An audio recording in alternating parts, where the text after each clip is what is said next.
semanas una serie. ¿Alguien recuerda cómo se llamaba la serie? A ver los que toman nota si sirve para algo. ¿De qué estábamos hablando? Milena.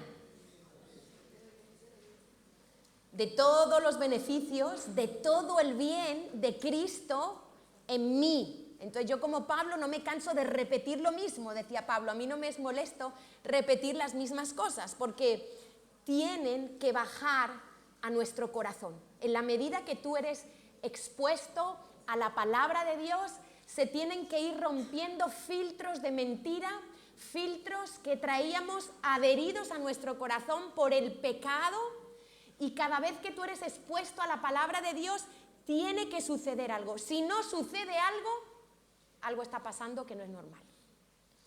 Entonces, estuvimos hablando de la justificación, cómo ser hechos justos ante Dios, para que cuando tú en la Biblia leas la palabra justificación, ya no te suene a chino ni arameo, te suene a español y lo entiendas, ¿verdad? Cómo ser justo, cómo ser declarado justo delante de Dios, y solo hay una manera y es a través de la fe. Hablamos de la regeneración, cómo pasar de muerte a vida, nacer de nuevo. Carlos también habló de la santificación. Nosotros somos declarados por Dios santos, que quiere decir apartados, pero no para quedarnos ahí, sino para un propósito exclusivo para Dios. Hablamos de la sustitución, ese intercambio milagroso, que Jesús tomó mi castigo, pero además me dio su vida y su herencia para que yo viva su vida. Hablamos también de la redención, que tiene que ver con el precio que Dios pagó por tu vida y por mi vida para libertarnos de ese mercado de esclavitud, de esclavos. Éramos esclavos en Egipto, esclavos del pecado, y cómo Dios pagó ese precio para que ahora podamos ser libres y lo podamos servir. Y la verdad que cada una, yo pensaba esta semana que cada una de estos regalos de Dios, de su salvación, es como si fueran las diferentes caras de un diamante. ¿Alguno tiene un diamante, un brillante en su casa? Bueno, podéis ir a una joyería y mirarlo, ¿vale? Entonces el brillante, o el diamante, que es prácticamente lo mismo, es tallado de una manera que tiene diferentes caras y da un brillo espectacular.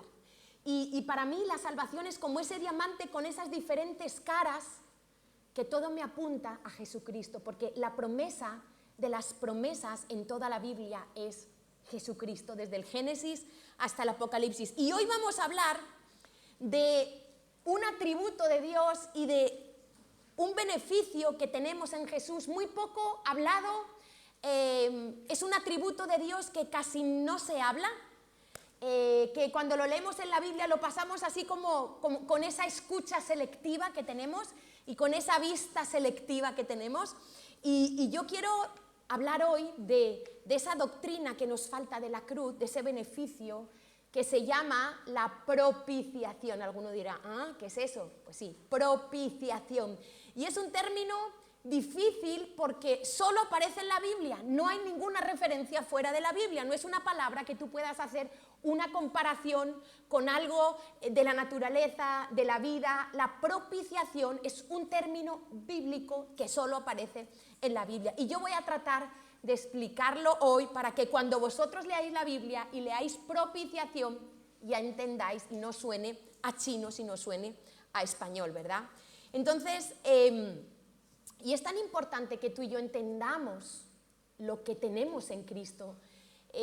Imaginaos que alguno de vosotros os regalan una joya o un objeto de arte y tú pues no le das mucha importancia, quizá no te gustó mucho el color, la forma, y lo dejas ahí en tu casa aparcado. Pasan los años, 50, 60 años, 70 años, y un día de casualidad va un amigo tuyo que se dedica a saber sobre objetos de arte, sobre joyas, y pone sus ojos en ese objeto y en esa joya y te dice, ¿pero tú sabes lo que tienes aquí? Bueno, sí, me lo regalaron hace... Esto vale un pastón, esto es una pieza única. Te lo tasa, te lo lleva a tasar y te dice, esto vale 3 millones de euros. Y tú has estado toda la vida viviendo como pobre, teniéndolo ahí, y no pudiendo disfrutar porque no sabías el valor que tenía. Lo mismo nos pasa a los cristianos con todo lo que Jesucristo hizo en la cruz. Tenemos el regalo más increíble, más valioso, y muchas veces por ignorancia, por no pasar tiempo con la palabra de Dios, por estar tan en nuestra mente dispersos con toda la tecnología, no le dedicamos el tiempo para saber realmente el regalo que hemos recibido, disfrutarlo y vivirlo, porque a que tu vida hubiera sido muy diferente con 3 millones de euros. ¿Sí o no? Hubiera sido muy diferente. Llegar al final de tu vida y darte cuenta que tuviste 3 millones de euros y los tuviste ahí en casa, no cumplió ninguna función, no hizo nada, no lo invertiste, no lo disfrutaste, no bendijiste a otros. Imagínate, pues así nos pasa muchas veces a nosotros. Y para empezar a hablar de la palabra propiciación, yo tengo que empezar necesariamente por hablar de un atributo de Dios que es la ira. Sí, la ira de Dios. Y esto a algunos les va a chocar hoy, porque muchas veces nosotros hacemos una imagen de Dios acorde a nuestra moral, a nuestra vida, un Dios con el que estamos cómodos porque nos permite ciertos pecados. Pues ya sabéis, esa imagen de Dios, un año lo representamos con los diferentes tipos de dioses, ¿os acordáis? El Dios hippie, el Dios ateo, salían por aquí, el Dios religioso, el Dios estatua, los que adoran a las estatuas como si fueran dioses. Y muchas veces nosotros nos hacemos un Dios y empezamos a decirnos mentiras a nosotros mismos con respecto a cómo me va a tratar ese Dios, a cómo Dios va a perdonar todo lo que yo hago, Dios va a perdonar a todo el mundo, Dios no va a mandar a nadie al infierno. Y empezamos a hacernos una imagen de un Dios que no existe, un Dios que si no estás atento para descubrir al Dios verdadero, te vas a llevar un gran susto el día que te mueras, porque te vas a encontrar que en un Dios que no era el que tú habías hecho la imagen en tu corazón, y eso se llama idolatría. Y cuando de esto nos habla mucho Pablo en el libro de Romanos, y Pablo en Romanos 1 comienza a hablar del Evangelio, y él dice que él ha sido apartado, que él es siervo, que él es llamado a ser apóstol, y dice para el Evangelio de Dios. Evangelio quiere decir buenas noticias, y comienza a enfilar Pablo y a decir que el Evangelio se trata de Jesucristo. Empieza a declarar que los profetas anunciaron a Jesucristo, todo apunta a Jesucristo. Pero cuando llegamos a Romanos 1, del 16 al 17, que es como un mini resumen del libro de Romanos, un mini resumen realmente de qué es el Evangelio, dice Pablo en el 16, porque no me avergüenzo del Evangelio. ¿Por qué dirá Pablo eso? Porque el Evangelio no es fácil, en ninguna generación ha sido fácil proclamar el Evangelio y defender el Evangelio. Dice, porque es poder de Dios para salvación. Poder de Dios para salvación. Eso sí, ¿a quién? A todo aquel que cree. Para que el Evangelio sea poder en tu vida, para salvarte, ahora vamos a ver de qué te tiene que salvar Dios o de qué tienes que ser salvado. Tú necesitas poner toda tu confianza, creer. Dice a todo aquel que cree. Y dice al judío y también al griego. Porque en el Evangelio la justicia de Dios se revela por fe y para fe. Como está escrito, mas el justo por la fe vivirá. Tienes que soltar cualquier otro apoyo que no sea la fe, tienes que soltar cualquier confianza en tus obras, en tu religión, y tienes que escoger el camino estrecho, porque todos nacimos en el camino ancho, el camino de la perdición, que lleva la puerta ancha y que termina en la perdición. Y el camino estrecho es un camino de fe, es un camino estrecho porque es solo Cristo. No puedes añadir Cristo y las obras, no puedes añadir Cristo y nada que tú le quieras añadir, solamente Jesucristo. Y Pablo empieza a describir, a desglosar el Evangelio con algo que tú y yo quizá nunca haríamos. Pareciera que Pablo, cuando fuera a explicar el Evangelio, comenzara a hablar de lo maravilloso que es el amor de Dios, de la ternura de Dios, como estábamos cantando hoy, ¿verdad?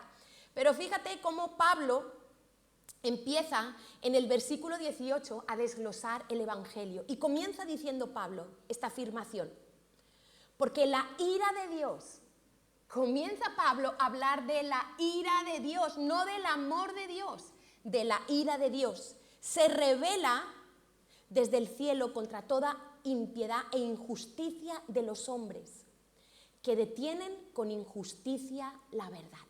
Y mira, esto es opuesto a mucho del evangelismo moderno que hoy vemos. Pareciera que hoy se ha extendido mucho un evangelio que quiere que la gente venga a la iglesia, que la gente venga a Dios utilizando como cebo los beneficios de lo que Cristo trae a tu vida, que son verdad, la paz, el amor, la paternidad, la presencia de Dios, el propósito, todo eso es verdad.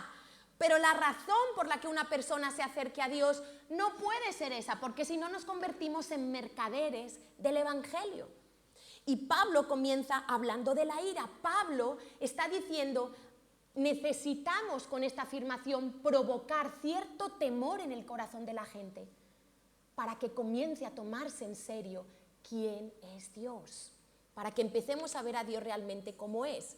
Y pocas veces he visto a alguien que se acerque a una persona para hablarle el evangelio y le diga, oye, ¿sabes que la ira de Dios se revela desde el cielo contra toda injusticia e impiedad? Nuestra inclinación es hablarles de cuánto Dios los ama, pero no pueden entender el amor de Dios hasta que no entienden la ira de Dios contra todo pecado y contra toda injusticia. Y no es fácil hablar el evangelio tal cual es bíblicamente, porque si tú no hablas correctamente, no preparas el corazón de la gente para recibir la gracia. Hay que empezar por el problema y por sus consecuencias. Pablo está empezando por el problema. El ser humano tiene un problema, y es que la ira de Dios se revela desde el cielo contra toda injusticia y contra toda impiedad. Y es imposible, no se puede entender la gracia y el amor de Dios. Y tenemos que ser afectados por esta terrible verdad, porque es terrible lo que vamos a escuchar hoy, para poder entender que Dios no puede tener amor si no tiene odio. Son las dos caras de una misma moneda. El amor, la otra cara es el odio por todo lo malo. Dios no sería bueno si Él no tuviera repugnancia, odiara el pecado y todo lo que es malo. No sería bueno. Entonces, para entender su gracia, tienes que entender primero su ley. Para valorar el perdón, tienes que entender primero que la paga del pecado es la muerte, si no, no lo vas a entender. Si a alguno le cuesta este tema, yo les recomiendo que escuche una predicación de Jonathan Edwards que se llama Pecadores en las manos de un Dios airado. Os recomiendo que la escuchéis, porque hoy en día quiero que sepáis que las predicaciones de hoy en día difieren muchísimo de las predicaciones de los puristas, de los clásicos, de los grandes predicadores que dio Inglaterra sobre el 1800, impresionantes, Spurgeon, Jonathan Edwards, John Wesley, y tú escuchas esas predicaciones y no tienen nada que ver con lo que hoy oímos con respecto al Evangelio. Escúchatela, escucha a los antiguos, porque es el mismo Evangelio, no ha cambiado. Aunque cambie la sociedad, el Evangelio no debe de cambiar. Pecadores en las manos de un Dios airado. Y quiero que sepas que los atributos de Dios están unificados en Dios en un perfecto equilibrio. En un perfecto equilibrio. Repito, si Dios no tuviera ira, no sería Dios. Dios es perfecto en amor y perfecto en odio. Dios ama con la misma intensidad que odia. Algunos hoy están... Esa imagen de Dios Papá Noel se les está empezando a quebrar por dentro. Espero, porque repito, Dios ama con la misma intensidad que odia. Mira lo que dice Hebreos de Jesús. En Hebreos 1:9 dice, has amado la justicia y has aborrecido la maldad. Es un equilibrio perfecto. Repito, con la misma intensidad que Dios ama, con la misma intensidad Dios odia. Y podemos caer en el error de tomarnos el Evangelio demasiado románticamente, demasiado sentimentalmente. Quiero preguntaros una cosa. ¿Alguno ha oído en los últimos años algún salmista, algún adorador que haya compuesto alguna canción sobre la ira de Dios? ¿Sobre la venganza de nuestro Dios? ¿Sobre el día de la venganza de Dios? ¿Sobre la ira venidera? ¿Habéis escuchado alguna canción sobre el odio de Dios contra el pecado? ¿A que no? Pues quiero que sepas que hoy vamos a ver que antiguamente, antes de la venida de Jesús, la gente que conocía a Dios y era inspirada por el Espíritu Santo componía canciones que hablaban de la ira de Dios. Y le vamos a proponer a Quique Pavón a ver si quiere sacar alguna canción sobre la ira de Dios para que podamos entender su amor. Y tenemos que tener mucho cuidado porque mira, esa frase que siempre se ha dicho, Dios, ¿cómo era? Dios odia el pecado, pero ama al pecador, ¿a que sí? Y es verdad, pero con un matiz. Ojo, porque ese pecado que Dios odia, lo cometo yo. No le vamos a echar la culpa al pecado separado de mí.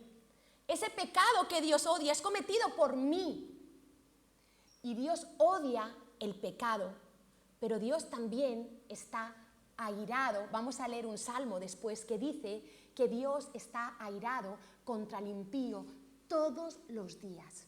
Dios está enojado contra los pecadores. Entonces, ojo, esto no quiere decir que Dios no los ame, pero solo los puede amar en Jesucristo.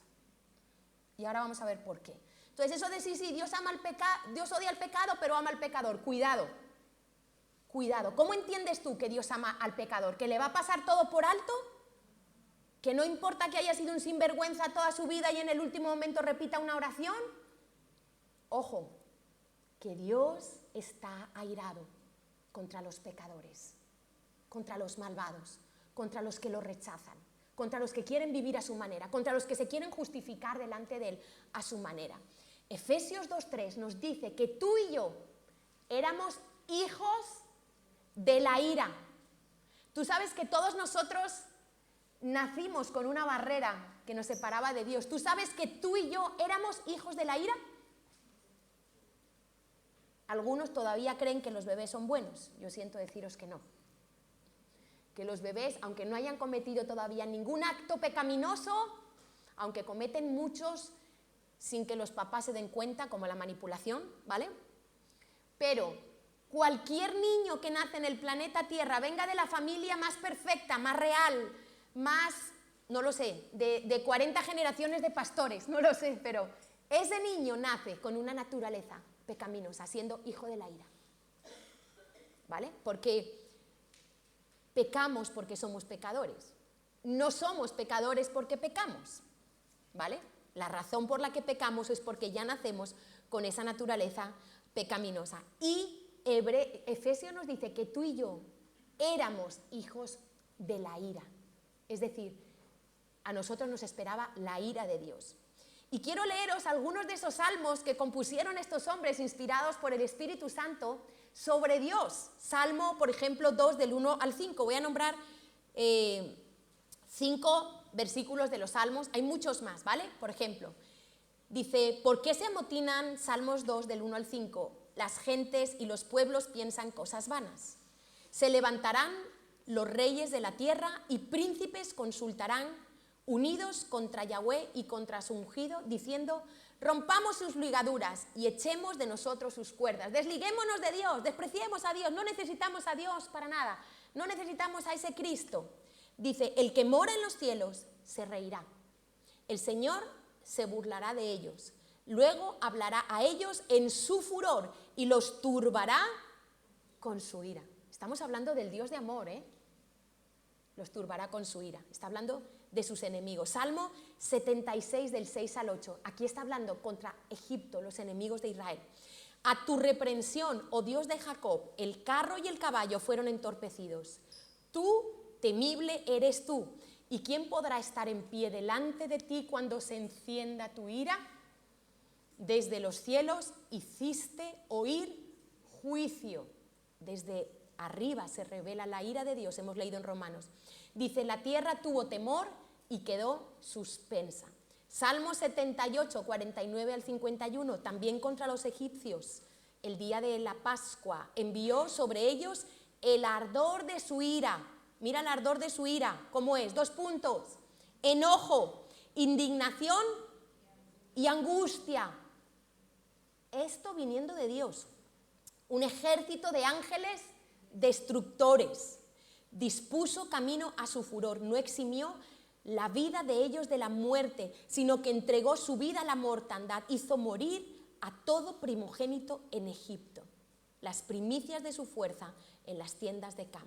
Salmo 90, versículo 7 y versículo 11, habla Moisés, porque con tu furor somos consumidos y con tu ira somos turbados. ¿Quién conoce el poder de tu ira y tu indignación según que debe ser temido? Mucha gente no sabe que Dios es un Dios digno de ser temido. Dice Dios, yo miraré a aquel que es pobre de espíritu, humilde y que tiembla a mi palabra, que sabe quién es Dios a nivel completo, no solo una faceta de Dios, porque a veces nos quedamos con la faceta de Dios que más nos gusta. Dios es mi proveedor. Sí, Dios es proveedor, claro. Dios es amor, sí, pero la otra cara del amor es la ira. Dios odia todo lo malo, ¿vale? Los profetas, este era el himnario de Israel. Hay muchísimos más versículos, que no da tiempo, en los Salmos, que hablan sobre la ira de Dios, ¿vale? Pero muchísimos. Y este era el himnario de Israel. Cuando se reunían, se congregaban, cantaban estas canciones sobre la ira de Dios. Los profetas, Jeremías, Ezequiel, Isaías, hablaron muchísimo sobre la ira de Dios y hemos visto también la ira de Dios contra Israel. La Biblia está llena de afirmaciones de la ira de Dios. Desde Génesis, cuando Dios expulsó a Adán y Eva, ahí se ve el juicio de Dios. Dios tuvo que matar un animal, derramar sangre para no matarlos eternamente. Los expulsó del Edén, lo vemos en el diluvio, lo vemos en la Torre de Babel, lo vemos en Sodoma y en Gomorra, lo vemos contra los egipcios, los israelitas, los enemigos de Israel. Y alguno en este punto estará diciendo, hombre Natalia, pero me estás hablando del Dios del Antiguo Testamento. Es que el Dios del Antiguo Testamento es el mismo que el Dios del Nuevo Testamento. Es que Dios no cambia. Algunos tienen ahí como no, que ya la ley no, la ley sigue estando vigente. La diferencia es que para los que estamos en Cristo, la ley ya no nos es maldición porque no tratamos de justificarnos por la ley. Sabemos que somos justificados por la fe, esa es la diferencia, pero la ley sigue siendo buena, santa y justa. Adulterio sigue siendo adulterio, mentira sigue siendo mentira, robar sigue siendo pecado. Vayamos al Nuevo Testamento, porque alguno estará diciendo, no, pero en el Nuevo Testamento no habla de la ira, ¿no? Mira, ¿sabéis que Juan se le llamaba el apóstol del amor? Juan era muy cariñoso, era muy cercano a Jesús. Mira lo que dice Juan en esa parte del famoso evangelio, del famoso versículo, Juan 3:36, no Juan 3:16, sino Juan 3:16 dice, el que cree en el Hijo tiene vida eterna, pero el que rehúsa creer en el Hijo no verá la vida, sino que la ira de Dios está sobre él. El que le dice a Jesucristo, yo no te necesito, lo que tú hiciste en la cruz no va conmigo, yo no tengo que ser perdonado de nada, yo no soy tan malo, yo hago buenas obras, yo no te necesito, a mí no me parece, etcétera, etcétera, etcétera, argumentos y argumentos, dice que sobre ese está la ira de Dios. Romanos 8:22. ¿Y qué si Dios, queriendo mostrar su ira, estamos en el Nuevo Testamento, ¿vale? Y hacer notorio su poder, soportó con mucha paciencia los vasos de ira preparados para destrucción? Colosenses 3, del 5 al 6. Dice Pablo, haced morir pues lo terrenal en vosotros, y explica qué es lo terrenal. Fornicación, impureza, pasiones desordenadas, malos deseos y avaricia, que es idolatría. Cosas por las cuales, si tú estás practicando estas cosas, dice cosas por las cuales la ira de Dios viene sobre los hijos de desobediencia. ¿Qué va a venir? ¿El amor de Dios? La ira de Dios. Estamos hablando del Dios de la Biblia. Segunda de Tesalonicenses 1, de 6 al 9. Porque es justo delante de Dios pagar con tribulación a los que os atribulan, y a vosotros que sois atribulados daros reposo, con nosotros cuando se manifieste el Señor Jesús desde el cielo con los ángeles de su poder. ¿Cómo se va a manifestar el Señor Jesús cuando venga en su segunda venida? No confundamos el arrebatamiento, porque a veces la Biblia dice el día del Señor, que es temible, y ahí en el día del Señor están englobados los dos, ese periodo entre el arrebatamiento, donde vamos a ser raptados los que somos parte de la iglesia, los que somos iglesia, hijos de Dios, y después vamos a venir con Él y Jesús va a ser manifestado en toda la tierra, todo ojo le verá. Me imagino que se retransmitirá, no sé cómo estarán los medios tecnológicos cuando venga el Señor, pero eso será retransmitido a todas las naciones, todo el mundo le verá cuando Él pondrá sus pies sobre Jerusalén.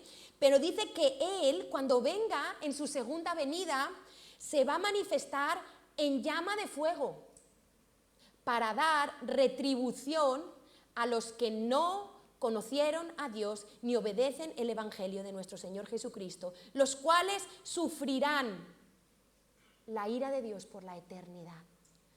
Pena de eterna perdición, excluidos de la presencia del Señor y de la gloria de su poder. Y yo quiero que tú pienses en esto, porque esto es el Nuevo Testamento. Es el mismo Dios que el Antiguo Testamento, el mismo Dios. Y es importante que tú y yo tengamos esto claro porque las malas noticias tienen que ir primero. Mira, el Evangelio es como si tú le dices a la gente, o como si yo te estoy diciendo hoy, mira, tengo malas noticias, tienes una enfermedad incurable. Muchos han muerto de esa enfermedad que tú tienes. Pero tengo buenas noticias, se ha encontrado la cura y la tengo aquí. Eso es el Evangelio. ¿Cuál es la enfermedad? El pecado. El pecado te mata. Y primero hay que diagnosticar la enfermedad para que la cura tenga sentido. Si no, no tiene sentido, ¿vale? Entonces, tiene que ser por la fe, porque si es por obras, ya te lo ganas tú, no vale. Es como el salario. Tiene que ser por fe para que sea por gracia. Y si nosotros volvemos a Romanos 1:18, solo en este versículo podemos ver 6 características de cómo es la ira de Dios, que no tiene nada que ver con lo que tú y yo entendemos como la ira y el enojo humano. Por eso a veces nos cuesta entender que Dios tiene ira, porque filtramos en nuestro disco duro que la ira de Dios es como nuestra ira. Y en realidad no tiene nada que ver. Y yo quiero hacer mucho énfasis en esto porque sabes que no todo el mundo experimenta ni vive el amor de Dios. Hablan del amor de Dios, pero no lo tienen, no lo disfrutan, no lo tienen. Y fíjate si es importante esto, que Pablo, cuando oraba por la iglesia de Éfeso, en Efesios 3, él dice que se ponía de rodillas, se humillaba. Ponerse de rodillas es humillarse cuando oraba por la iglesia. Y una de las oraciones que Pablo hace, solo quiero leer 2 versículos de Efesios 3, antes de ver las características de la ira, a partir del versículo 18, él ora, está hablando que se ha fortalecido nuestro ser interior con poder para que habite Cristo por la fe, arraigados y cimentados en amor, y dice, y Pablo oraba de rodillas, era algo importante, seáis plenamente capaces de comprender con todos los santos. ¿Quiénes son los santos? Los hijos de Dios, los que han sido redimidos, los que han sido hechos justos, la iglesia. Dice, cuál sea, porque el amor de Dios es en 4 dimensiones, la anchura, la longitud, la profundidad y la altura del amor de Dios. Imagínate. Dice Pablo, hay que orar porque mucha gente no entiende correctamente el amor de Dios. Tiene un amor humanista y piensa que Dios actúa como humano. Tiene un amor que piensa que Dios es como Papá Noel, que nos da todo lo que le pedimos y está a merced nuestro. Tú tienes que salir hoy de aquí entendiendo realmente cómo es el verdadero amor de Dios y cómo se ha manifestado, porque el Evangelio es la historia más dramática del universo, es la historia más dramática de amor, pero no romántica, dramática. el extremo al que Dios llevó a su Hijo por amor. Y dice que, y de conocer, y ese conocer es de conocer íntimamente, de experimentar, dice, ese amor que excede a todo conocimiento para que seáis llenos de toda la plenitud de Dios. Y toda la plenitud de Dios está en Cristo, en entender su amor. Y mira, aunque tú y yo en nuestra mente finita no podamos entender el 100% de la profundidad, de la altura, de la anchura y de la longitud del amor de Dios, pero tenemos cada día que ir creciendo en ese conocimiento. Cada vez que tú vienes los domingos, cada vez que vas a una célula, cada vez que tú haces tu devocional, tú tienes que ir creciendo para que, aunque es progresivo, tú puedas ir experimentando y viviendo diariamente en el amor de Dios, porque el amor de Dios no es para tenerlo en una vitrina en tu casa. Uy, mira el amor de Dios. El amor de Dios no es para ir contándoselo, solamente contándoselo a todo el mundo. El amor de Dios es para vivirlo diariamente, para saber quién es Dios, para saber quién eres tú en Dios. Y mucha gente, porque hemos recibido un amor completamente distorsionado desde nuestro hogar, tenemos más rechazo que amor. Nos han, muchas veces, por situaciones familiares, lugares donde hemos nacido, circunstancias, nosotros hemos recibido un amor completamente distorsionado. Algunos aquí habéis sido maltratados por vuestros padres, otros abandonados, otros habéis tenido un padre alcohólico, otros no habéis conocido nunca a vuestro padre o a vuestra madre. Y todo eso ha ido levantando filtros en vuestro corazón para que, y el diablo lo sabe, porque el diablo tiene ese plan, para que cuando a ti se te presentara el evangelio, tú levantaras una barrera y no entendieras. ¿Cómo te van a decir a ti que Dios es un padre que te ama cuando tú has tenido un padre que ha abusado de ti sexualmente? Dime, ¿cómo alguien puede recibir el amor de un padre cuando el único padre que ha conocido abusaba de él sexualmente o de ella? Y con todo esto trabaja el diablo y ha ido levantando barreras, y el diablo nos ha enredado en la religiosidad. Un poquito aquí, un poquito allá, sabemos 4 cosas, las decimos, juzgamos, venimos. No, es que conocer el amor de Cristo implica toda tu vida, todo tu ser, todos tus hábitos, todo lo que eres, cómo vives, implica todo, implica un cambio de vida completo, antes de Cristo y después de Cristo. Y por eso yo quiero que tú entiendas hoy realmente, y te tengo que hablar de la cruda realidad, de la ira de Dios. Y vamos a volver a Romanos 1:18. Y de ahí vamos a sacar 6 características de la ira de Dios. En primer lugar, es no la ira de un hombre, es la ira de Dios, es una ira divina. Por eso te digo que nada tiene que ver a nuestra reacción cuando somos ofendidos. Nuestra ira normalmente es una ira egoísta, es una ira que nace de un orgullo, que nace de una impaciencia, que nace de un enojo porque alguien no hace lo que yo quiero, porque alguien me ha fallado, y es una ira que no tiene nada que ver con la ira de Dios, que es una ira completamente justa, pura, necesaria, ¿vale? Entonces, en primer lugar, es una ira divina, ¿no? Porque dice que la ira de Dios, si podemos poner el versículo de Romanos 1:18, en segundo lugar, es una ira justa, es una ira santa, es una ira correcta. Si Dios no reaccionara de esta manera frente a la maldad, Dios no sería santo. Dios no podría ser santo si Dios no reaccionara con este rechazo y con este enojo. ¿Alguien sabe cuál fue la primera manifestación pública de Jesús en Jerusalén?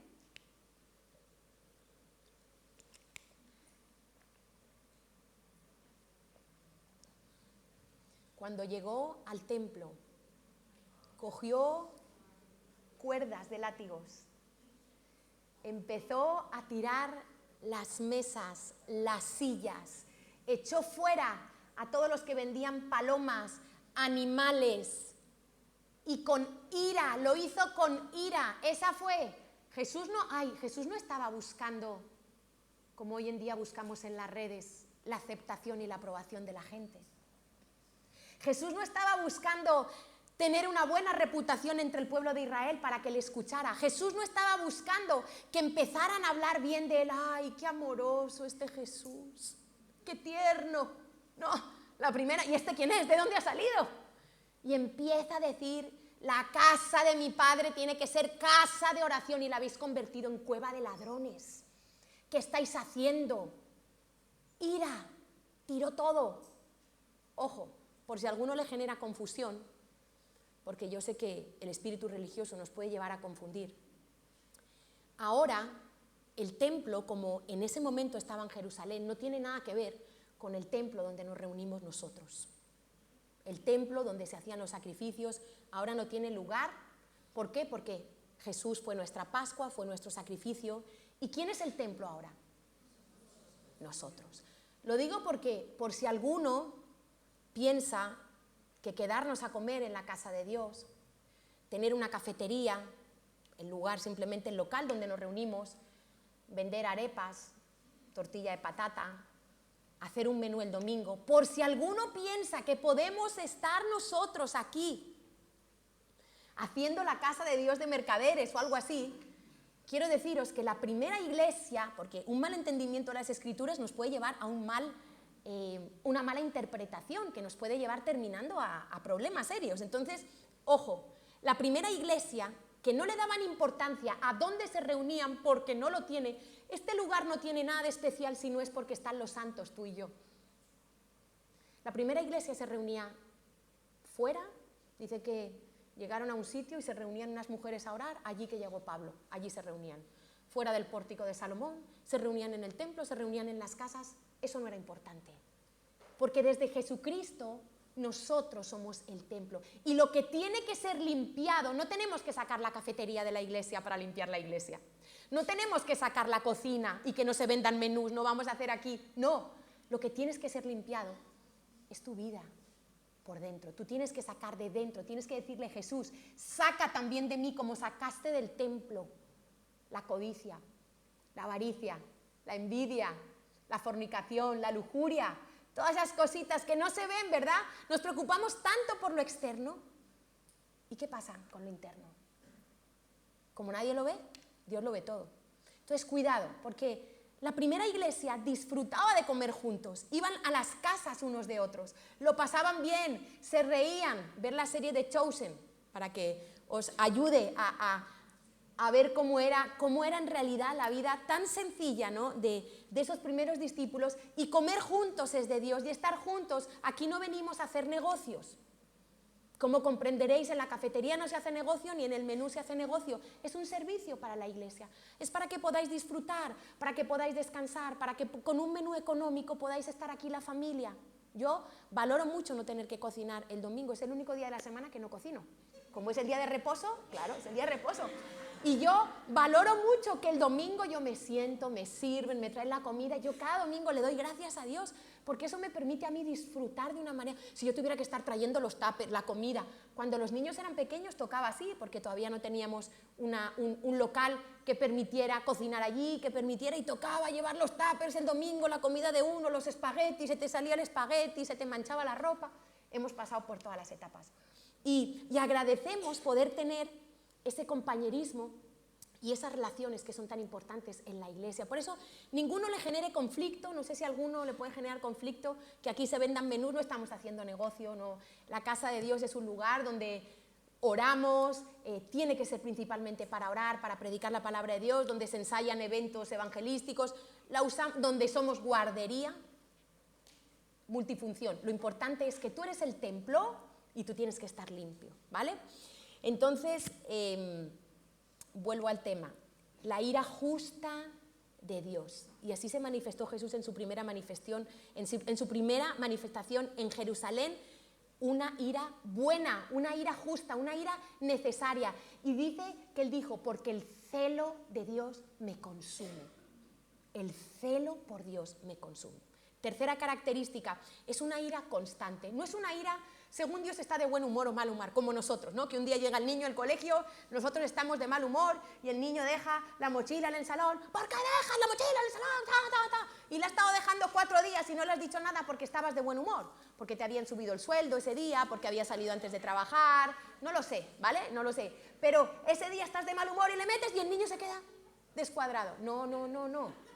Dice la Biblia, padres, no provoquéis a ira a vuestros hijos, ¿vale? Entonces, no es una ira que depende de cómo Dios se levanta, porque Dios es igual todos los días. Dios es inmutable, invariable, Dios no cambia. Es una ira constante, que desde el Edén hasta hoy se manifestó en los sacrificios. Ahí, los propios sacrificios que Dios le mandó hacer a Israel eran donde se demostraba la ira justa, el juicio de Dios. Había que derramar sangre por los pecados. Y ha sido revelado a lo largo de toda la historia de la humanidad. Hemos visto el juicio de Dios y quiero que sepas que la copa de la ira de Dios se está llenando. Y a veces quizá tú estás hoy como Asaf. ¿Sabéis qué le pasó a Asaf, no? Ese cantor tan impresionante de Israel, amigo de David, que un día se puso mal y empezó a ver a todos los impíos, a todos los que no tenían temor de Dios, que les iba mejor que a él.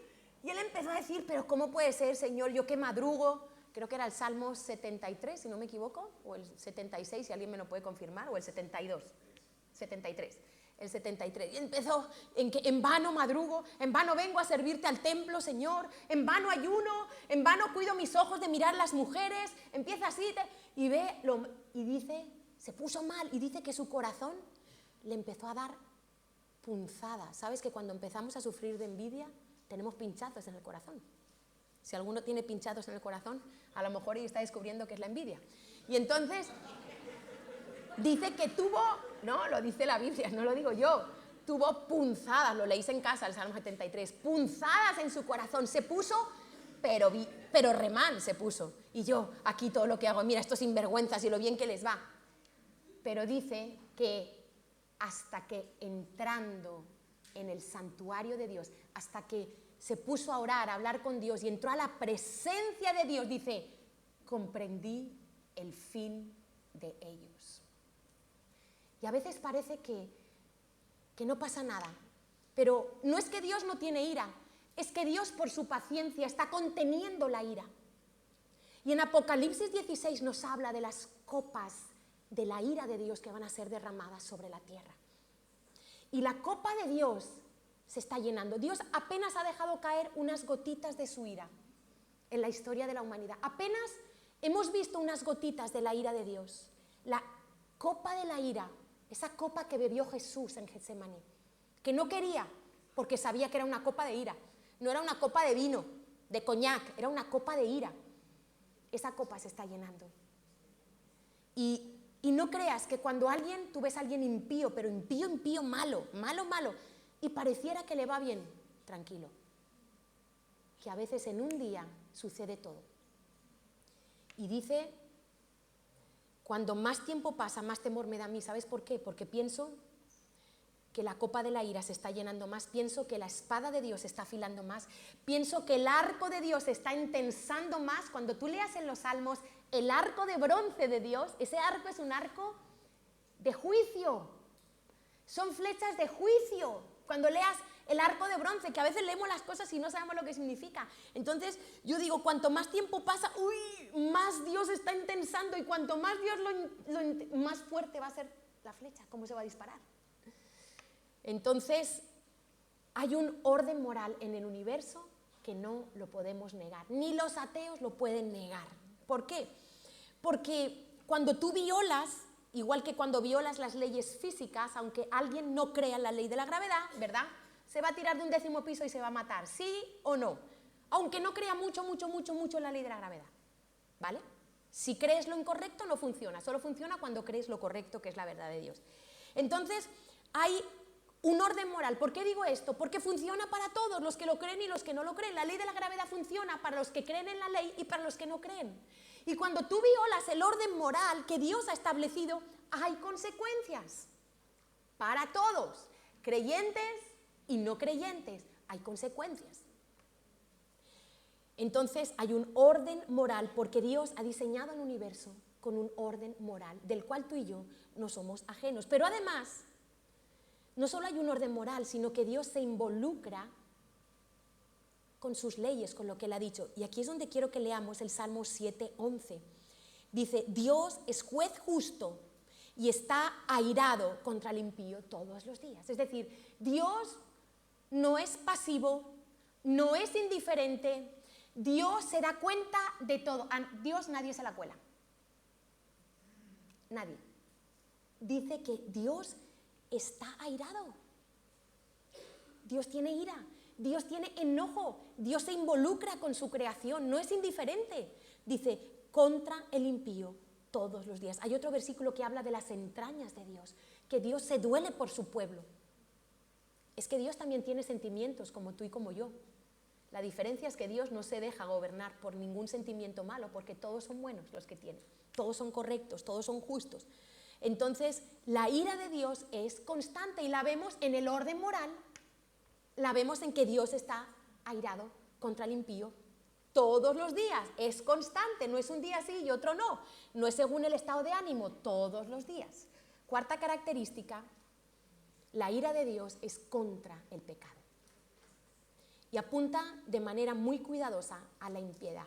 Hay un versículo en Judas que nombra 4 veces, hace referencia 4 veces a lo impío. Fíjate, en un versículo hace el énfasis Judas 4 veces. Mira, Judas 1:15 dice, para hacer juicio contra todos y dejar convictos a todos, primero, los impíos. De todas sus obras, segunda vez, impías. ¿Qué hacen los impíos? Obras impías. ¿Qué hacen los justos? Obras justas. Esto es de primero de primaria, ¿no? Vale, vamos bien, vamos bien. Entonces, por si alguno se duerme. Entonces, dice que han hecho, tercera referencia, impíamente. ¿De qué manera han hecho sus obras? Impíamente es con una maldad, con un descaro contra Dios impresionante. Dice, y de todas las cosas duras que los pecadores impíos, cuarta, impíos, los pecadores impíos han hablado contra él. Obras impías son las personas que tienen una ausencia de devoción, de respeto, de reverencia con respecto a Dios, que viven la vida importándoles un comino Dios, que hablan contra Dios, que hablan necedad, que hablan de todo, ¿vale? Entonces, cuidado. Y lo segundo a lo que apunta cuidadosamente la ira de Dios es a la injusticia, hemos visto, a la impiedad, según hemos visto en Romanos 1:18, que era el versículo que teníamos, y contra la injusticia. Y la injusticia es el resultado de la impiedad, podríamos decir. La injusticia es el resultado de la impiedad. Cuando nosotros no estamos bien relacionados con Dios, somos injustos con los demás en nuestras relaciones. Porque mira, tratamos a los demás, la gente dice, qué mal está el mundo, los padres, los hijos, padres que tienen que denunciar a sus hijos, hijos que se van de casa, maridos que matan a sus mujeres y viceversa. Una cosa horrorosa, o sea, no dejas de oír noticias en España de terribles de un hombre que mata a su mujer y luego se suicida y dejan niños huérfanos. Es que de verdad yo escucho esas noticias y me pongo en los zapatos de esos niños y digo, pero ¿qué les espera a estos niños, Señor? Ten misericordia, porque es que es una cosa horrible. ¿Cómo tú te levantas de saber que tu padre ha matado a tu madre y se ha suicidado? Pero ¿algún ser humano puede superar esto? Yendo a casas de acogidas, a familias, o sea, es terrible. Y dices, ¿qué está pasando en el mundo? ¿Qué está pasando en España? Es el reflejo de cómo estamos con Dios. El pecado siempre es primeramente contra Dios. Y cómo nosotros tratamos a los demás, cómo está el mundo, cómo está. Los divorcios son muchísimo mayor a los matrimonios. Bueno, ya hoy en día hay mucha gente que no se casa. O sea, es todo. Los abortos, o sea, la cantidad. O sea, ¿tú sabes cómo enfurece a Dios los abortos? Ese asesinato silencioso que tenemos en este país, que es impresionante. Cualquier mujer, me cuenta gente de la iglesia que cuando han pasado por un embarazo, es que las llaman y las llaman y las llaman para ofrecerles el aborto. Es una persecución contra la vida, es un espíritu nazi. Y las llaman y les dicen, no, mira, no sería mejor, no quieres abortar, porque mira, ya tienes tantos hijos, o mira, tienes estos antecedentes, esta enfermedad. Una cosa impresionante. Y como es silencioso, no pasa nada, sí pasa. Esto provoca una ira, un dolor tan profundo en el corazón de Dios. El asesinato de inocentes. La hipocresía que hay en España, que la gente se rasga las vestiduras. ¡Ay, apareció un bebé en una papelera! Y todos, ¡uy, uy, uy, qué malos somos! ¡Uy, mataron a un niño de 2 años! ¡Uy! Pero ¿y los que matan en el vientre? Nadie dice nada. Ese niño que no se puede defender, que ya hay vida desde el momento de la concepción y estamos matando indiscriminadamente, pagándolo la seguridad social, precio de sangre. Todo está podrido, todo está contaminado. La mayor fuente de ganancia hoy en día son las productoras de películas pornográficas. No sabes la cantidad de dinero que se están embolsando, pero millones y millones, a costa del pecado, de la maldad, de la perversión. Ese es nuestro mundo. Y Dios, ¿nos parece raro que Dios derrame su ira? ¿Nos parece de verdad raro? ¿Alguno todavía tiene problemas con la ira de Dios? Pues el problema lo tenemos nosotros, dentro de nosotros. Todo está corrompido. La Biblia hace tantas referencias al pecado, lo compara con corrupción, pudrición, con un trapo de inmundicia de menstruación. O sea, la peor descripción en la Biblia es el pecado. Y el pecado lo corrompe todo, no deja nada sano. Por eso tú tienes hoy también que odiar el pecado. Tú no puedes ser permisivo, tener un poquito de cariñito con el pecado. No puedes. Porque Dios tiene 0 cariño por el pecado y tiene 100% odio por el pecado. Y es la ira contra el pecado, la 4ª característica, contra la impiedad, contra la injusticia.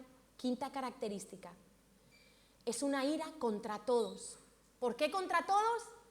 Porque dice Romanos que todos hemos pecado y estamos destituidos de la gloria de Dios. Todos es todos. Y quiero que sepáis que nadie está fuera, que el rastro más tenue de injusticia y de pecado será alcanzado por la ira de Dios. Aún aquellos que quieren tapar sus pecaditos, que consideran sus pecaditos poca cosa. Aquellos que consideran que Dios les compensan a Dios porque vienen a la iglesia, o porque sirven en la iglesia, o porque diezman, no lo sé. Y piensan que sus pecaditos son poca cosa. Quiero que sepas que el más mínimo atisbo de pecado caerá bajo la ira de Dios. Lo digo para que vayas pensando, si tienes algún pecadito por ahí que estás manteniendo y que piensas que no pasa nada, que piensas que no haces daño a nadie, ¿verdad? A veces la gente que ha caído en las redes de la pornografía, hay muchos engaños para caer en eso. No hago daño a nadie. Una de las cosas, soy dueño de mi cuerpo, hago con mi cuerpo lo que quiero, no hago daño a nadie. Pero es que el pecado es contra Dios. Si estás casado, quiero que sepas que haces daño porque estás siendo infiel a tu esposa o a tu esposo, en caso de que sea una mujer, porque es infidelidad, es adulterio. Entonces, miremos a ver, porque mira, yo quiero que hoy entendamos para que nos choquemos con el amor de Dios. Entonces, es una ira contra todos y es una ira que tiene una causa justa, y la causa de la ira de Dios es la 6ª característica, es porque el mundo ha rechazado su verdad, la gente ha rechazado su verdad. Volvamos a poner Romanos 1:18. Los hombres suprimen la verdad por su pecado. El pecado siempre ataca la verdad de Dios. El conocimiento de Dios está disponible para todos. Dice Romanos que no tenemos excusa. Dice Romanos que no tenemos excusa para no creer en Dios, que lo invisible de Dios, su eterno poder y deidad, se ha hecho claramente visible a través de las cosas creadas. No tenemos excusa. ¿Quién es la imagen del Dios invisible por excelencia? ¿Quién es? Jesucristo.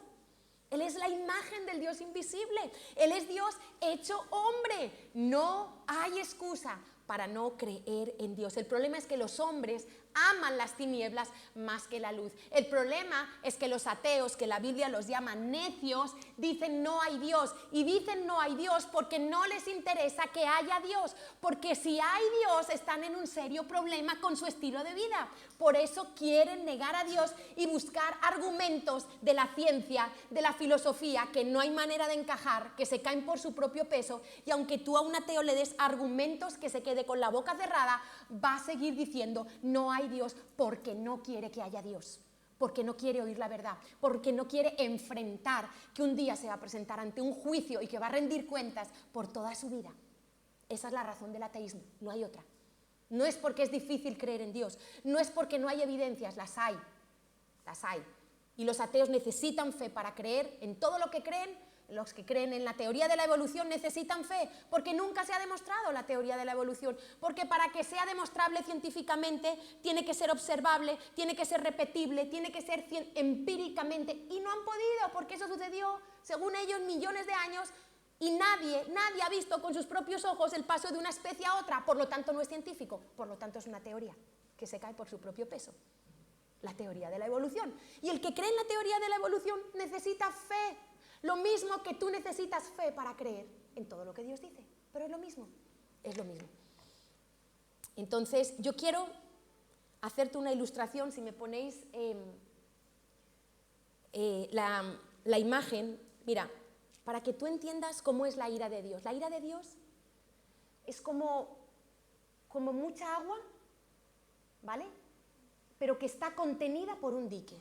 El dique es la paciencia de Dios. Porque dice que Dios quiere que todos vengan al arrepentimiento. Dios quiere que todo el mundo le conozca. Y pasan los años y Dios tiene ese dique que es su paciencia, motivado por su amor. Y ese agua es toda la ira de Dios que está retenida, que está contenida, ¿vale? Y en la historia de la humanidad, repito, Dios solo ha dejado caer unas gotas. Ahora, antes que pongáis la otra foto, quiero preguntaros, hasta el día de hoy, ¿cuál es la ira más grande y terrible manifestada por Dios en la humanidad hasta el día de hoy?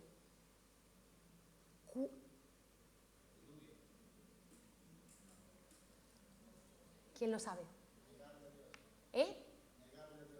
No. ¿Dónde Dios ha manifestado su ira más terrible hasta ahora? En la cruz. En la cruz del Calvario. Aquí empiezas a entender su amor. Aquí empiezas a entender su amor. En la cruz del Calvario, hasta ahora, toda la ira de Dios por tus pecados y los míos la derramó sobre Cristo. Esto es como si tú pasas la vía del tren, se te queda atascado el pie, el tren te va a arrollar, la ira de Dios te va a arrollar y de repente Jesucristo se pone ahí, Superman, como las películas de Superman que hacía así y detenía un tren, un avión, cogía un avión con la mano, ¿verdad? Esas películas con las que hemos crecido. Yo recuerdo casi que la primera película que fui a ver al cine fue la de Superman. Imagínate los años ya que hace, ¿no? Entonces tú imagínate, estás ahí y de repente no hay escapatoria, el tren te va a arrollar y llega Jesucristo y se pone en medio y recibe el impacto. Eso es la propiciación. Yo he querido empezar haciendo una explicación para que tú puedas entender el concepto teológico, para que sea más fácil. Y ahí fue el momento donde hasta ahora Dios ha manifestado su ira más terrible. A Jesús no le dolieron los clavos. A Jesús no le dolió la corona de espinas.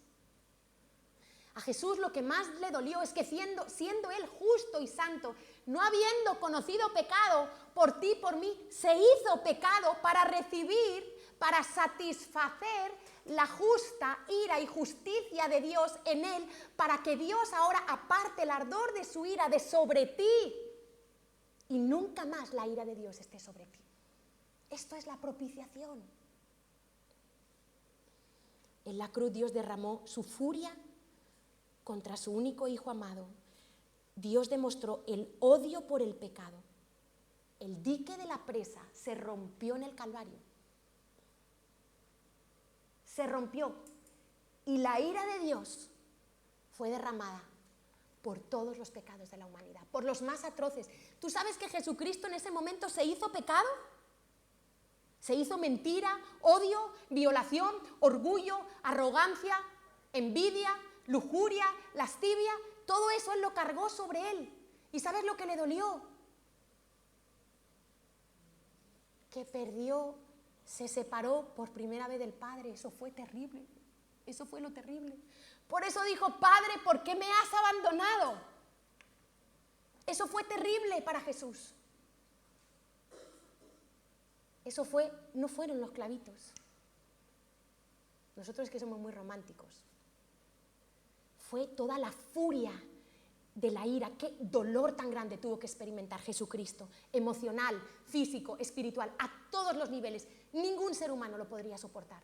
Y por eso Jesús murió mucho antes de lo esperado. Y por eso los ladrones de la cruz siguieron unas horas más en la cruz. No pudo, Él cargó toda la enfermedad, todo el pecado, toda la furia. Pero quiero que sepas que la ira de Dios se volverá a romper otra vez para todos aquellos hombres que no están en Cristo. Juan el Bautista, cuando la gente venía a ser bautizada, le decía, oh generación de víboras, ¿quién os enseñó a huir de la ira venidera? Hay una ira venidera. Jesús llevó el juicio para los que creemos. No nos espera juicio. Los que creemos en Jesucristo hemos sido declarados justos. La ira de Dios se quitó de sobre nosotros. Pero quiero que sepas que la ira de Dios, si tú no has creído y te has arrepentido de tus pecados, te está esperando. Te espera la ira de Dios. La gran tribulación va a ser 7 años de una locura en el mundo. Va a haber una manifestación de la ira de Dios como nunca antes. Y la ira de Dios te espera y culmina en la eternidad en el infierno. El infierno es la ira de Dios por toda la eternidad. Qué terrible, ¿verdad? Lo del incendio de Valencia. Carlitos lo decía ayer en el evangelismo. Nada comparable con el infierno. Nada. Años, después de estar millones de años, no tener esperanza, dices, no hay fin. Es una condenación eterna, un dolor terrible. Estarás pagando justamente la deuda que tenías con Dios por cada pecado. Si tú no te has arrepentido y tú no estás en Cristo, yo quiero advertirte que te espera la ira de Dios. Te espera. La propiciación es la iniciativa. Para que cuando leas en la Biblia, por favor, cuando leas en la Biblia propiciación, tú puedas entender qué es esto. La propiciación es la iniciativa del amor de un Dios perfecto. De un Dios perfecto que hizo que la sangre derramada en la cruz por Jesucristo apaciguara la ira de Dios. La sangre de Jesús apaciguó la ira de Dios. Dios dijo, estoy satisfecho. Mi ira se ha calmado. Sabes que antiguamente los dioses paganos, la gente les ofrecía sacrificios porque se creía que estaban enojados contra ellos y incluso mataban a sus hijos y hacían sacrificios humanos y de animales para apaciguar la ira de los dioses, pero eso no tiene nada que ver con nuestro Dios. Esos son burdas copias que hacen muchas veces. La ira de Dios es justa y la ira de Dios es santa. Y cuando Jesús murió en la cruz, apaciguó la ira de Dios, bebió la copa de la ira. El que no conoció pecado por nosotros se hizo pecado. Dios estaba airado contra el pecado. Y Jesús se convirtió en el objeto de su ira. Y en ese momento, ¿sabes qué hizo Dios cuando tú creíste? Tú que eras hijo de ira, Dios retiró su ira de sobre ti al creer en Cristo. Porque Cristo la recibió por ti. Pero si tú no lo crees, no funciona. Si tú no lo crees, no funciona. Y quizá cuando tú leas estos versículos, quiero leerte algunos versículos que nombran la palabra propiciación, y que cuando tú lo leas en la Biblia ya no sea una palabra extraña que saltes, sino que entiendas la profundidad del amor. Dice 1 Juan 2:2, y Él, Jesucristo se refiere, es la propiciación por nuestros pecados, y no solamente por los nuestros, sino también por los de todo el mundo. Él es el que apaciguó la ira de Dios por mí. Él es el sacrificio perfecto para que tú y yo no recibamos la ira de Dios. 1 Juan 4:10, en esto consiste el amor de Dios. No en que nosotros hayamos amado a Dios, sino en que Él nos amó a nosotros y envió a su Hijo en propiciación por nuestros pecados. En ese sacrificio perfecto que recibió la ira de Dios y apaciguó la santa justicia de Dios. Romanos 3, 23, 26, por cuanto todos pecaron, ahí estás incluido tú, y están destituidos de la gloria de Dios, siendo justificados gratuitamente, ojo, para ti y para mí, a él le costó un precio muy caro, gratuitamente por su gracia, gracia es gratis para ti, mediante la redención, el pago que Jesús hizo con su sangre, mediante la redención que es en Cristo Jesús, a quien Dios puso como propiciación. No un animal, como en el Antiguo Testamento, sino el justo, muriendo por los injustos. Propiciación, eso sí, por medio de la fe en su sangre, para manifestar su justicia a causa de haber pasado por alto en su paciencia los pecados pasados, para retener hasta que puedan creer en Jesús, con la mira de manifestar en este tiempo su justicia, a fin de que Él sea el justo y el que justifica al que es de la fe de Jesús. ¿Creéis que David era pecador, el rey David? Sí. ¿Y cómo fue al cielo?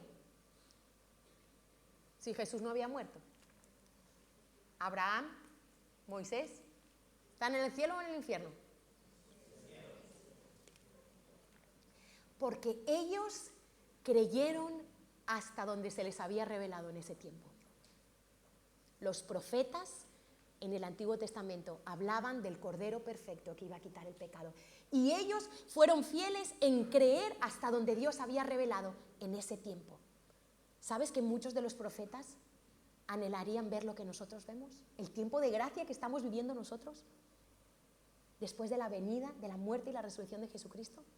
Pero ellos tenían la esperanza. Por eso cuando Jesús murió, en esos 3 días antes de resucitar, una de las cosas que hizo fue que fue al paraíso, donde estaban esperando todos aquellos que habían muerto, que habían sido justos a los ojos de Dios, no porque no hubieran pecado, sino porque eran temerosos de Dios y habían muerto con la esperanza de la resurrección, del Mesías.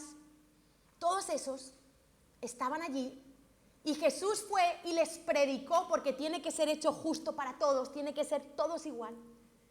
Y de allí les predicó el Evangelio y los tomó y los llevó a la presencia de Dios.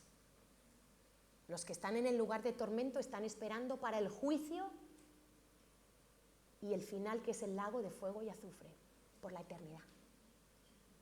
No podían ir a la presencia de Dios porque todavía Jesús no había hecho esa remisión por los pecados. Estaban en ese paraíso, en ese lugar.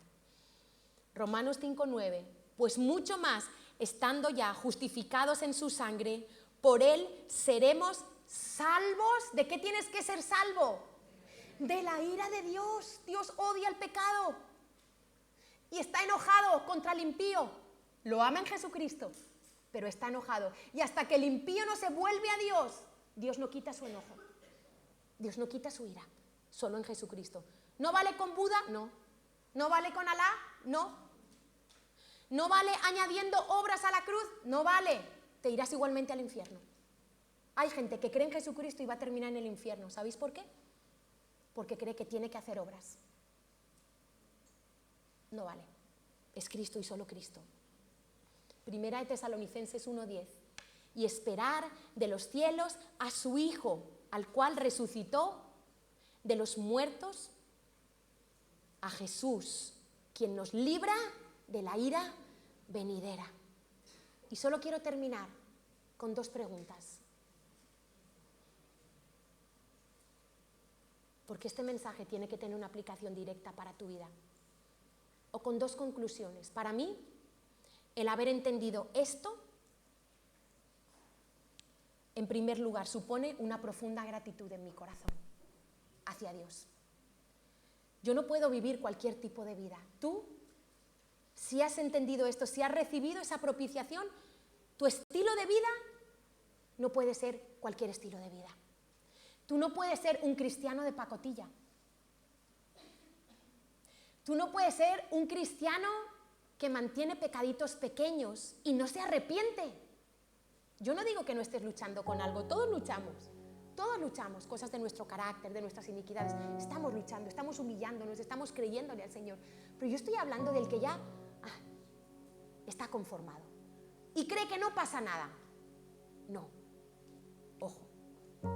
Mi vida tiene que ser proporcional a lo que Él hizo por mí. Y esto a mí me lleva a vivir una vida de temor de Dios, de profunda gratitud, de invertir mi vida para que otros puedan ser salvos de esa ira que viene. Yo quiero que todo el mundo en Barcelona conozca lo que Jesús hizo por ellos. Yo no puedo callarme. Esa gratitud, tú no puedes ser un cristiano de la secreta. Tú no puedes ir a tu trabajo y no hablarle a nadie. Tú no puedes no hablarle a tu familia. No puedes, o sea, es imposible habiendo recibido esto. O sea, uno no se puede callar. No se trata de ser evangelista, de tener el don, no se trata de ser un hijo de Dios agradecido. Tu vida se tiene que notar la gratitud. Y la segunda cosa, no solo vivir en gratitud valorando, sino tengo que ser una persona justa con los demás. Tengo que ser como Dios es.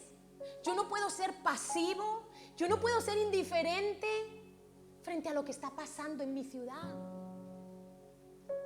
Porque muchos cristianos viven como, que Dios me bendiga a mí y a mi casa y no me importa nada, no hacen justicia. La Biblia dice que Dios se deleita en un corazón que hace justicia.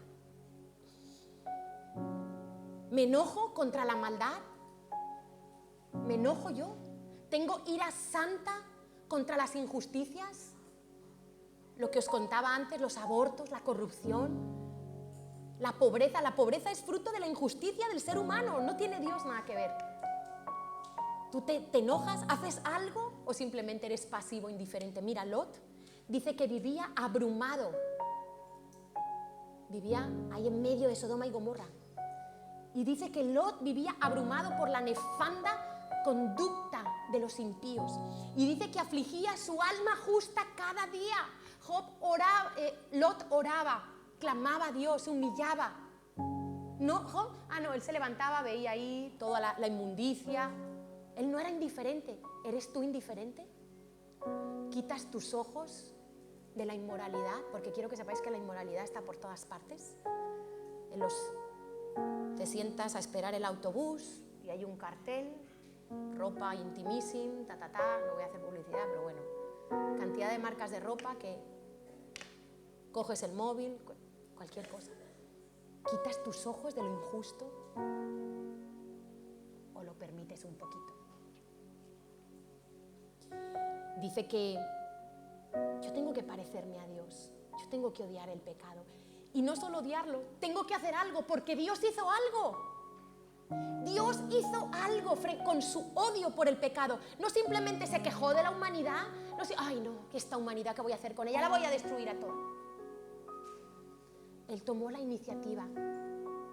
¿Sabes? Cuando Jerusalén estaba haciendo unos pecados terribles, una abominación subió delante de Dios. Y Dios, en su justa justicia, el profeta Ezequiel dice, en Ezequiel 22:30, y busqué, dice Dios buscó, dice, entre ellos, buscó un hombre que hiciese vallado y que se pusiese en la brecha delante de mí a favor de la tierra para que yo no la destruyese, y no lo hallé. Dios tiene un equilibrio tan perfecto que si Dios hubiera hallado a un hombre que se hubiera postrado, hubiera clamado como hacía Moisés por el pueblo, para que Dios no destruyera. A veces venía mortandad y venía la ira de Dios sobre el pueblo de Israel y Moisés se postraba y clamaba, Señor, tú eres un Dios lento para la ira, le decía Moisés, y grande en misericordia. Señor, no destruyas más a este pueblo. Dios dice, quita, que los voy a destruir y te voy a dejar a ti y Moisés le decía, no, perdónalos. Y Dios oía a Moisés y dice que si Dios hubiera hallado un hombre que hubiese hecho vallado y se hubiera puesto en la brecha, Dios no hubiese destruido a Jerusalén. Tú y yo tenemos que ser esos hombres hoy en día. Hacer justicia es clamar por esta generación, es orar, pero la ociosidad y la cultura del entretenimiento no nos deja tiempo para orar. Tenemos los corazones insensibilizados. Nos conocemos todas las series de Netflix, El Hormiguero, todas las series, pero ¿cuántas veces tú llegas y te retiras por la noche a tu habitación a doblar tus rodillas y a orar y a gemir y a clamar por esta ciudad que está en peligro? Cada ser humano está colgado de un hilo de la misericordia de Dios en el abismo del infierno. Y si Dios hace así, caen. Y falta oración en la iglesia. Y eso es hacer justicia. Lo que yo he recibido no me permite permanecer impasible frente a los que están a mi lado. Mi vecino, el otro, mi amigo. Yo tengo que estar siempre, Señor, aquí estoy, ¿cómo quieres? Quiero ser parte de tu plan de salvación. ¿Qué le digo? ¿Cómo le digo? Pero muchas veces nosotros somos indiferentes frente al dolor, frente a la injusticia. El profeta Samuel lo entendió tan claro que dijo: así que lejos sea de mí que peque yo contra Yahweh, cesando de rogar por vosotros. Samuel consideraba que era pecado no interceder por otros, no orar por otros. Dice: antes os instruiré en el camino bueno y recto. ¿Qué haces tú? No solo te puedes indignar y tener ira por todas las injusticias. ¿Qué haces tú? Porque Dios hizo algo y Dios nos llama a hacer justicia. ¿Sabes por qué tenemos una guardería? Porque nos hemos rebelado contra la injusticia que se está haciendo con los niños en este país. Eso es justicia. No podemos permanecer impasibles. Cuando yo empiezo a oír que a una niña en el colegio le pasó esto, que a la otra le pasó esto, yo digo: no puede ser, hemos de empezar una guardería. Esto no puede ser. Tenemos que hacer algo. No podemos ser cristianos solos de lamentarnos y de venir aquí y levantar las manos. Tenemos que hacer algo en esta sociedad. Por eso hicimos la guardería. Eso es hacer justicia en la medida de nuestras posibilidades. ¿Por qué tenemos la ONG? Porque eso es hacer justicia, porque no nos podemos olvidar del pobre. Tú no te puedes olvidar del pobre, de tu presupuesto. Tú tienes que sacar una parte de tu presupuesto para darle al pobre, por favor, al necesitado. Le tienes que dar. No digo que le des todo al pobre, no estoy diciendo eso, pero una parte de tu presupuesto tiene que ir para los necesitados. Por eso tenemos una ONG, por eso tú te puedes hacer socio, pagar la cuota de la ONG, que es ridículo. No sé cuánto es al mes. ¿Cuánto es al mes? ¿Por dónde vamos? 6 euros, 7. 7 euros. O colaborar para proyectos, como hemos ido a Marruecos, a Israel. Pero tú no puedes simplemente, cuando gane más dinero. No. De lo que tienes, da. Si puedes destinar 2 euros para el banco de alimentos todos los meses, da 2 euros. Empieza a ser justo con lo que tienes. El redil. Porque Dios nos dio un sueño, nos dio un lugar para restaurar chavales. Y ahí están Heidi y Jonier, con un montón de chavales, haciendo de padres para aquellos que no tuvieron padres. O que por circunstancias de la vida fueron dañados, fueron abandonados. Está el redil. ¿Por qué los misioneros, los pastores, a veces nos llevamos gente a vivir a casa? Porque no podemos permanecer impasibles. Porque un día Dios me habló y me dijo: para que albergues en tu casa al hambriento y al necesitado. Y yo dije: Señor, si yo tengo una casa, si yo he sabido criar hijos, ¿cómo yo voy a ver una necesidad y no hacer nada? Este se viene aquí a casa y lo vamos a criar y lo vamos a educar. Y hemos tenido varios en casa. Porque yo no puedo solamente decir que soy cristiana. Yo tengo que hacer algo. ¿Qué estás haciendo tú? Evangelizar es hacer justicia en esta ciudad. Ir a proclamar las buenas noticias cada vez que vamos. Estás haciendo justicia. Interceder, orar, ayudar al pobre, todo eso. Te tienes que parecer a Dios. No puedes ser pasivo. Y yo quisiera hoy orar, sobre todo por todos aquellos que todavía no están en Cristo. Yo no sé si alguno aquí hoy ha entendido que necesita estar en Cristo porque está en peligro, porque la ira de Dios está sobre él justamente por su pecado. Y yo quisiera dar la oportunidad, si hay alguien aquí que hoy necesita encontrarse con Cristo, que hoy necesita asegurarse que hoy deja de ser hijo de ira para ser hijo de Dios. No sé si habrá alguien que quiera ponerse en pie para que podamos orar y arrepentirnos hoy de nuestros pecados y decirle a Dios: yo quiero estar en Cristo, yo quiero ser librado de la ira venidera, yo quiero recibir el impacto de tu amor, Señor, yo quiero estar, yo no quiero creerme que voy a ir al cielo y llevarme una sorpresa. Así que si hay alguien, yo quiero invitar que seamos, la fe tiene que ser pública. Una fe que escondemos no es fe verdadera. Una fe que te da vergüenza mostrar no es fe verdadera. Nuestra fe tiene que ser pública. Y si hay alguien aquí que quizá creía que estaba en Cristo, pero no está, y que todavía tiene la ira de Dios sobre él, yo quiero hoy ayudarte para que tú hoy te encuentres con ese Dios de amor que clavó en la cruz toda la ira sobre tu pecado.